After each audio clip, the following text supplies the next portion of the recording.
Hello, and thank you for joining us today on today's episode of Making a Fairy House, or Woodland Cottage, as I have called this particular one. Excited to go over this process with you. It has been the result of a labor of love over the last 2 to 3 months of planning, conceptualizing, and extreme gathering in the woods to put together all natural products, or materials I should say, to create this charming little fairy house and landscape.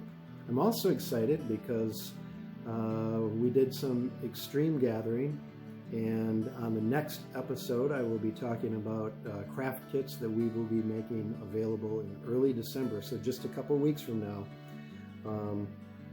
to do if you want to do this along with me. And then I'll have a series of online webinars starting the second week of January, and I think it'll be a good thing to do after the winter doldrums set in, and just a fun project to do together.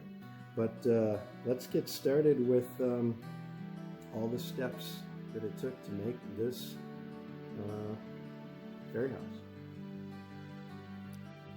In early September, I started conceptualizing my own version of a fairy house, drawing inspiration from the wilderness around me, mostly influenced by the beauty and variety of tree bark and mosses that are found here in northern Wisconsin. One day in late August, while out doing a little yard work, I noticed a somewhat round piece of birch bark. I was instantly captivated by the weathered nature of it, dark and gray in color and torn and tattered as time had left it. In an instant, I could see a blurred vision of the entire house and how it could look. I decided to take this that I took off of that stump, and this is going to be a round fairy hut. I'll cut this open more for the door. It's going to have a slanted roof coming down like that, and then I'll just use this existing hole back here, make it a little bit bigger for a window. Yeah, it's going to look freaking amazing. Okay, I'm going to start trying to chronicle what I'm doing here just for our purposes. Here is the wooden frame I made, 12 inches by 16 inches. There's a piece of bark from an old rotting tree that I was able to just get 5 feet off of the property here. Actually, no, it's on the property. Hot glued some posts inside. I trimmed up the roof a little bit, and then I hot glued, oh yeah, so much fun, this plate on top of here, and then the frame for the doorway, and then these are going to be steps leading down. Now, to frame out these windows, I actually went outside and I cut off some red pine branches. So I'm going to use these branches along with the needles to make the window frames. See what that looks like next. Okay, I've got the roof joists, trusses, if you will, in place. That's actually pine bough branches that came off of a branch with still green needles, so it's very pliable, very bendy. So I've got, looking down at it, there's going to be 5 roof faces. Each face, behind the wood, I picked up some very thin balsam wood at Hobby Lobby. So I'll be mounting the wood behind here, and then between the posts is where I'll be putting whatever the shingles are going to be. So you'll still get to see the outside of this. At least I think. I might be putting the frame on top of it and then using other things as the ridges. But this is going to be the roof, and of course it's It's odd shape, but that makes it all the more perfect. Well, I am managing to mess up the kitchen table here, and I want you to see the rude, crude application of the balsam wood that I have to make up the roof panels. I'm keeping this one open right here in case I need to paint anything in there dark so that you can't see it through the window. But it feels like I'm butchering everything here with balsam wood and hot gluing the heck out of it, but we have to remember this will all get covered by whatever we choose to use as the shingles.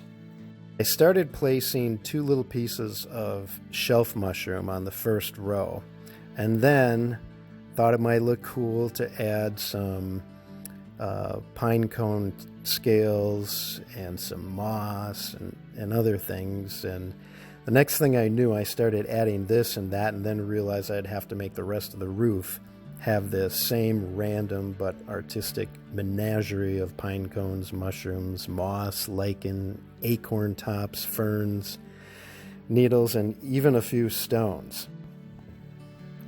The stone walkway and steps came next, and the steps I just kind of fashioned out irregularly with more of the foam board. I used small multicolored stones that I actually found in my driveway and washed in my sink in a strainer, and I embedded them on top of a path painted with old-fashioned glue and subset them slightly into the foam board. And then when it dried solid and clear. I then thought I would be artistic by having multicolored grout comprised of various colored wildflowers and even pine needles that I dried out for a while, and then I chopped them up finely and kind of sprinkled them on top of the wet glue.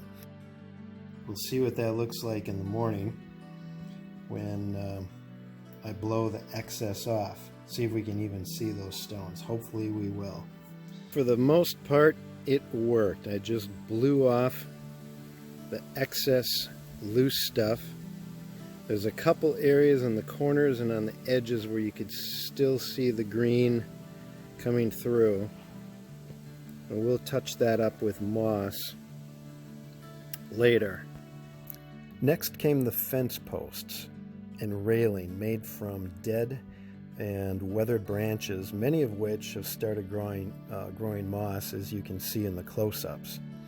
The fence post tops were accented with acorn tops, a look I tried to replicate from actual decorative fencing I've seen before. I used a variety of moss I preserved and dried myself, which is quite a process, but not that difficult, just takes some time, with varying thickness and color shades to provide a natural sloping and, I think, richness of landscaping. To complete the landscaping, we took dead branches from swamp spruce that time is laden with reindeer moss, and we tipped them vertically then to represent trees and just pushed them down into the foam board. Using the bark, I must say, transformed the look and feel of the whole project far beyond what I imagined it would. Now, this is bark that I slowly collected from split maple and oak firewood that I used to complement the heating in the house here. And I actually had gathered it just as kindling, where it oftentimes breaks off just from splitting or handling or just the cold weather. But I thought, this could be used with enough hot glue as the wooden base. I dried it in the oven, gave it a final brush off, and then as gently as possible compressed the curve curved bark flat. It'll definitely crack and break into individual strips, but you can piece these together in a manner much like putting a puzzle piece together. Again, enough hot glue, you can do anything. The pieces will be would need to be manipulated and trimmed here and there, but if you're patient and persistent, you will get it done. I think the whole process took me about 2 hours to complete. There will be gaps, but you can fill those tiny pieces, fill those with tiny pieces of moss or even ground up bark. Or what I would do in the future is, prior to putting it on, I would paint the wood either a dark gray or a brown. Voila! The Woodland Cottage. Now it's your turn.